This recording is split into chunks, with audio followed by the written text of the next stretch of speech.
मित्रांनो नमस्कार. महाराष्ट्रातील लोकसभेच्या निवडणुकीनंतर काँग्रेस पक्षाच्या प्रचंड यशानंतर साहजिकच काँग्रेस पक्षाच्या नेत्यांचे महाराष्ट्राच्या विधानसभेच्या दृष्टिकोनातून आता मात्र सूर हे बदलू लागले आहेत.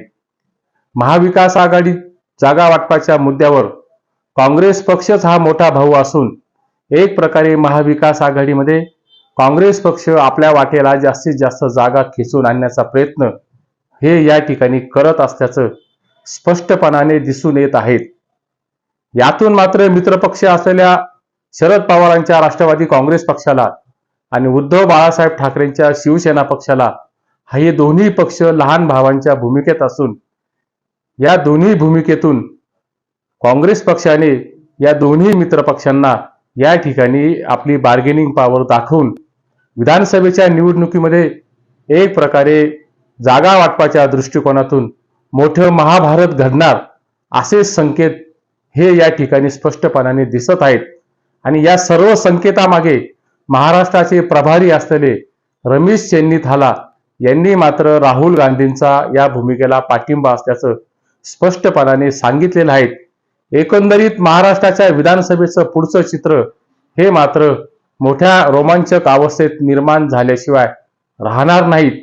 या सर्व परिस्थितीवर शिवसेनेचे खासदार असलेले संजय राऊत हे गप्प बसतील तरी कसे, यावर पलटवार करताना संजय राऊत यांनी काँग्रेसला छोटा भाऊ आणि मोठा भाऊ ही भाषा वापरण्याची जर फार खुमखुमी असेल तर लवकरच भविष्यात मोठा भाऊ कोण आणि लहान भाऊ कोण हे लवकर कळल्याशिवाय राहणार नाहीये असे प्रत्युत्तर राऊतांनी दिल्यानंतर यावर मात्र नाना पटोलेंनी संजय राऊतांना फारसं गांभीर्याने घेण्याची गरज नाहीये. ते वाटेल तसं आणि कधीही काही बोलतात. त्यामुळे एक प्रकारे नाना पटोलेंनी संजय राऊतांच्या विधानातील हवा या ठिकाणी काढून घेतलेली दिसते. एकूणच महाराष्ट्रातील जागा वाटपाच्या धुसफुशीनंतर महाविकास आघाडीतही मोठ्या प्रमाणावर नाट्यपूर्ण घटना ह्या घडणार आहेत. तशाच नाट्यपूर्ण घटना या आजही महायुतीमध्ये असलेल्या धुसफुशी उद्याच्या विधानसभेच्या जागा वाटपाच्या दृष्टिकोनातून ते स्पष्टपणाने समोर देखील आलेले आहेत. ही महाराष्ट्रातील उद्याच्या विधानसभेची सत्तेची लढाई ही फारशी साधी सुधी लढाई राहिलेली नाहीये. ही लुटूपुटूची लढाई ही अजिबात राहिलेली नाहीये. ही विधानसभेची लढाई ही मात्र आरपारची टोकाची लढाई ही महाराष्ट्रात रंगतदार अवस्थेत झाल्याशिवाय राहणार नाहीये. त्याची झलक ही राजकीय पक्षांच्या विशेषतः महायुतीच्या आणि महाविकास आघाडीतील असलेल्या नेत्यांच्या विधानातून स्पष्टपणाने दिसते आणि त्याची चुणूक देखील पाहायला ही मिळालेली आहे. विधानसभेच्या निवडणुकीला सामोरं जाताना पहिल्यांदा नवरदेव ठरवा, त्याशिवाय पुढे जाता येणार नाहीये. ही जी भूमिका संजय राऊतांनी यापूर्वी घेतलेली होती तिला काँग्रेस पक्षाने व शरद पवार गटाने अक्षरशः धोबी पछाड देऊन मुख्यमंत्री पदाचा निर्णय हा मात्र संख्याबळावरच ठरला जाईल, संख्याबळावरच मुख्यमंत्री पदाचा निर्णय घेतला जाईल. ही जी दोन्ही भूमिका काँग्रेस पक्षाने आणि शरद पवारांनी घेतल्याने महाराष्ट्रातील उद्याच्या विधानसभेच्या निवडणुकीनंतर लाडका मुख्यमंत्री कोण असेल यावर शरद पवारांनी सांगून यातील मात्र सस्पेंड हा वाढवून दिलेला आहे.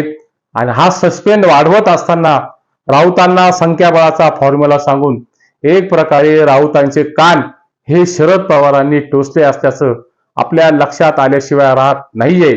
2019च्या विधानसभा निवडणुकीनंतर ची परिस्थिती वेगळी होती. आता मात्र परिस्थिती ही मात्र वेगळी झालेली दिसते. त्यावेळेस काँग्रेस राष्ट्रवादी काँग्रेसने उद्धव ठाकरेंना मुख्यमंत्री करण्यास तयार झालेले होते, परंतु आता मात्र सहजासहजी उद्धव ठाकरेंना ते मुख्यमंत्री करण्यास तयार नाहीये. मुख्यमंत्री पद देण्यास ते मात्र या ठिकाणी राजी दिसत नाहीये.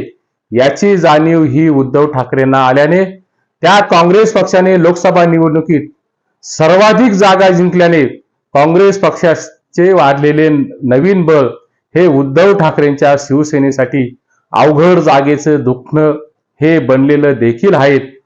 हे मात्र या ठिकाणचं सत्य आपण स्वीकारावंच लागेल. मध्यंतरी काही जनमत चाचण्यांचे सर्वे हे महाराष्ट्रामध्ये प्रसिद्ध झाले.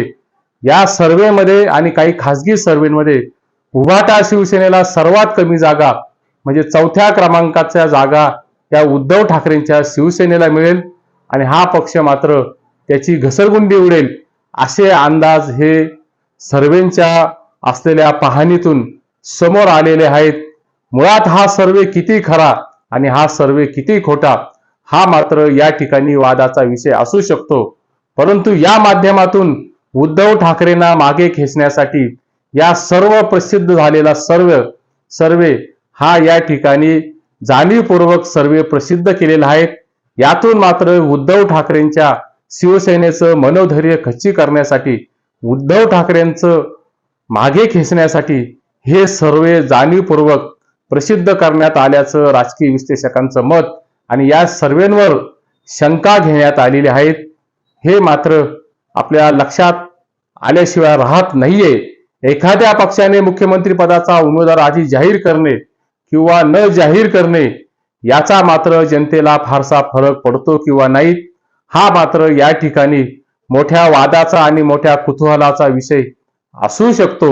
चेहरा कोणाचा असावा यावर जनमत तयार होतं असं मानणारा खूप मोठा वर्ग आजही महाराष्ट्रामध्ये आहेत. परंतु काँग्रेस पक्षाची यापूर्वीच्या निवडणुकीतील राजकीय स्ट्रॅटेजी पाहिली तर अनेक वर्षांपासून विविध राज्यांमध्ये काँग्रेस पक्षाने मुख्यमंत्री पदाचा उमेदवार हा आधी जाहीर न करणे हीच काँग्रेस पक्षाची मागच्या काळातील व्यूहरचना आणि स्ट्रॅटेजी ही राहिली आहे. एकूणच काय तर आधी मुख्यमंत्री पदाचा चेहरा प्रोजेक्ट करून इतर नेते नाराज होऊन त्यातून मात्र मित्रपक्षांच्या पाडापाडीचं राजकारण हे मोठ्या प्रमाणावर झाल्याशिवाय राहणार नाहीत अशी शंका ही राजकीय वर्तुळात मोठ्या प्रमाणावर व्यक्त केली जाते. त्यामध्ये मात्र खूप मोठं तथ्यांश दडलेलं देखील आहे.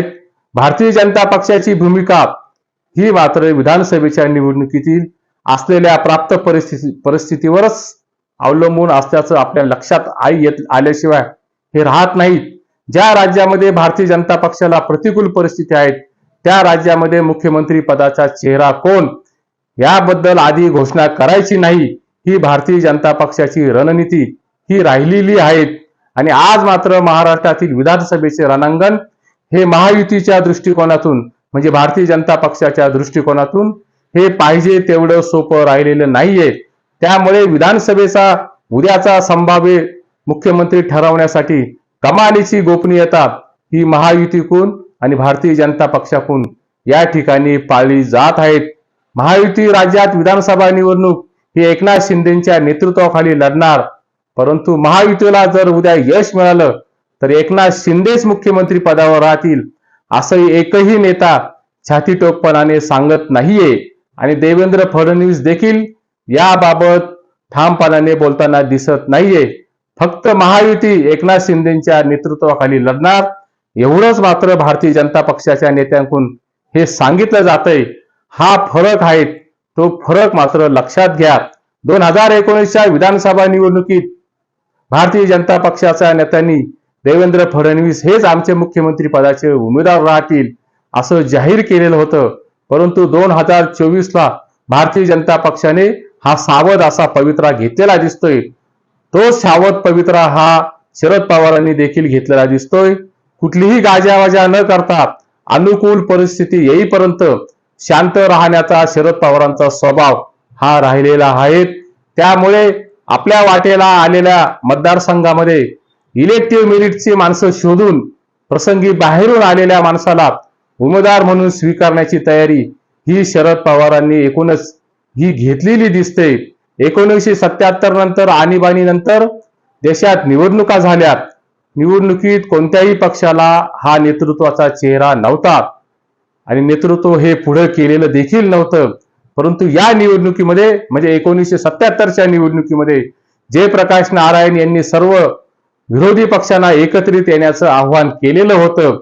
त्यानंतर बहुमत मिळाल्यानंतर सर्व राजकीय पक्ष एकत्र आले, विशेषतः विरोधी पक्ष एकत्र आले आणि मोरारजी देसाई यांना पंतप्रधान पदासाठी पुढे करण्यात आले. हा भारताच्या आणि राजकारणाचा एकूण राजकीय इतिहास आहे. निवडणुकीत बहुमत मिळाल्यानंतर निर्णय घेण्यात येतो हे या गोष्टीने सिद्ध देखील केलेलं आहे. तेव्हा मुख्यमंत्री पदाचा चेहरा ठरवा, तरच पुढे जाता येईल. हे तरकट काही राजकीय प्राप्त परिस्थितीत महाराष्ट्रामध्ये आजच्या स्थितीला लागू पडत नाहीये. असंच एकंदरीत चित्र हे महाराष्ट्रातील असलेल्या परिस्थितीमध्ये दडलेलं देखील आहे. एकूणच की काय, मुख्यमंत्री पदाचा चेहरा जाहीर करणे हे महाराष्ट्रातील महायुतीच्या दृष्टीने आणि महाविकास आघाडीच्या दृष्टीने किती तोट्याचं आहे आणि किती फायद्याचं आहे हे बहुमत मिळवल्यानंतरच आपल्याला स्पष्टपणाने दिसेल. किंबहुना बहुमत मिळवल्यानंतर चेहरा जाहीर करणे हेच दोन्ही आघाडीच्या दृष्टीने लाभदायक ठरेल. असंच महाराष्ट्रातील एकंदरीत राजकीय चित्र आहेत. निवडणुकीआधी मुख्यमंत्री पदाचा उमेदवार जाहीर करा असं म्हणणं म्हणजे मूलबाळ होण्यापूर्वीच खरवस वाटण्याचा प्रकार हा ठरेल, हे मात्र या ठिकाणी नक्की आहे. तुर्तास एवढेच. हा व्हिडिओ आवडला असेल व्हिडिओला लाईक करा, सबस्क्राईब करा. नमस्कार.